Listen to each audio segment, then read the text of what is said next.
Bismillahirrahmanirrahim. Assalamualaikum warahmatullahi wabarakatuh. Dengan ini saya Dr. Sufyan bin Fuad Baswedan LCMA, Ketua Dewan Fatwa Perhimpunan Al-Irsyad, lulusan Fakultas Hadis Universitas Islam Madinah, ingin menjelaskan kepada saudara-saudaraku kaum muslimin terkait dengan beredarnya sejumlah hadis-hadis yang tidak benar atau hadis-hadis yang tidak ada asal-usulnya, bahkan yang menganjurkan agar kita memperbanyak wudhu, dan orang yang banyak berwudhu itu akan terhindar dari wabah, ya.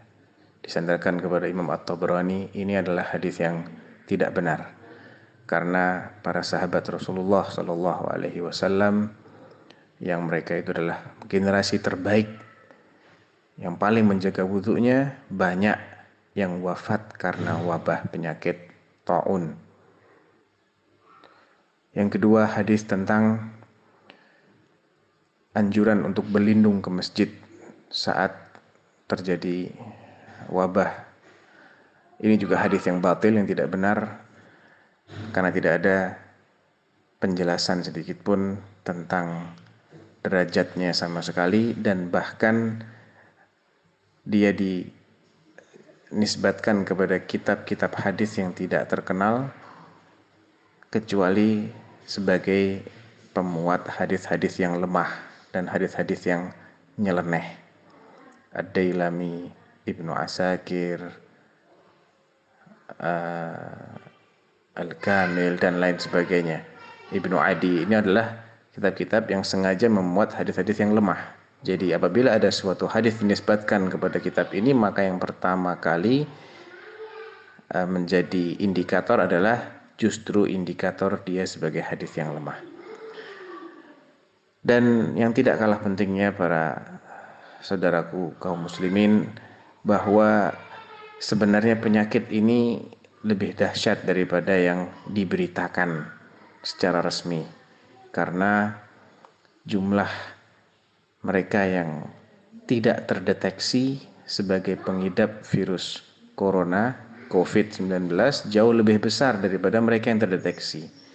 Bahkan menurut salah seorang dokter ahli, Dr. Faris, ahli di Asosiasi Spesialis Paru, beliau mengatakan hanya 15% yang menampakkan gejala dari mereka yang mengidap virus corona ini. Artinya 85% dari penderita corona tidak menampakkan gejala apa-apa. Jadi boleh jadi seseorang menganggap dirinya itu sehat, tapi sebenarnya dia sakit. Dan dia akan sangat beresiko untuk menularkan penyakit ini melalui baik kontak fisik, atau droplet alias percikan air liurnya, atau bahkan melalui nafasnya di udara. Karena ternyata menurut Dr. Faris, virus ini bisa disebarkan secara airborne alias dengan tersebar di udara, dan paling singkat setelah dia itu menempel di sebuah tempat, dia bisa bertahan 9 jam. Bahkan di udara yang agak dingin dia bisa 1 hari, di yang lebih dingin lagi dia bisa berhari-hari, bahkan ada yang bisa 1 bulan lamanya. Oleh karena itu sangat berbahaya sekali kalau kita masih mengadakan interaksi, mengadakan berdekatan dengan orang-orang yang kita sendiri tidak tahu apakah dia terkena ataukah dia sehat, dan apakah kita terkena ataukah kita sehat, sehingga bisa saling memudaratkan kaum muslimin. Kemudian yang kedua, mereka yang masih bingung bagaimana dengan sholat Jumat, bagaimana dengan sholat berjamaah lainnya 5 waktu, ketahuilah bahwa Nabi Shallallahu Alaihi Wasallam telah memberikan rukhsah, memberikan keringanan dengan berbagai macam alasan yang syar'i bagi seseorang untuk meninggalkan sholat berjamaah, bahkan untuk meninggalkan sholat Jumat, tapi menggantinya dengan sholat zuhur 4 rakaat di rumah. Di antara alasan tersebut adalah hujan, adanya hujan atau kondisi-kondisi yang menakutkan, yang menyebabkan seseorang tidak merasa aman terhadap dirinya. Demikian juga penyakit. Demikian juga orang yang sedang mengonsumsi bawang atau habis merokok yang baunya itu mengganggu orang sekitarnya. Demikian juga adanya hawa dingin atau angin kencang dan lain sebagainya, banyak sekali. Dewan Fatwa telah menerbitkan fatwa khusus terkait ini, silahkan dicari. Dan intinya ini hanya menegaskan kembali bahwa anjuran untuk tetap berada di rumah sebisa mungkin dan mengurangi interaksi semaksimal mungkin adalah suatu keharusan. Karena apa? Karena daya tampung rumah sakit kita di Indonesia sangat terbatas, tenaga medis juga sangat terbatas, jumlah orang Indonesia yang demikian besar, lebih dari 200 juta jiwa yang sangat padat ini sangat rentan dengan penyebaran wabah yang naudzubillah kalau sampai tidak terbendung. Bayangkan negara yang cukup luas seperti Saudi Arabia saja dengan penduduk yang sangat sedikit, hanya sekitar 15 juta jiwa atau 20 juta jiwa tersebar di banyak kota. Itu saja sudah resmi menutup masjid-masjidnya, tidak digunakan lagi untuk sholat 5 waktu maupun untuk Jumatan, kecuali hanya Masjidil Haram dan Masjid Nabawi. Dan para ulama besar di Saudi Arabia, Hay'ah Kibar Ulama, telah memfatwakan tentang disyariatkannya penutupan masjid-masjid. Apakah mereka tidak faham hadis? Tentunya faham.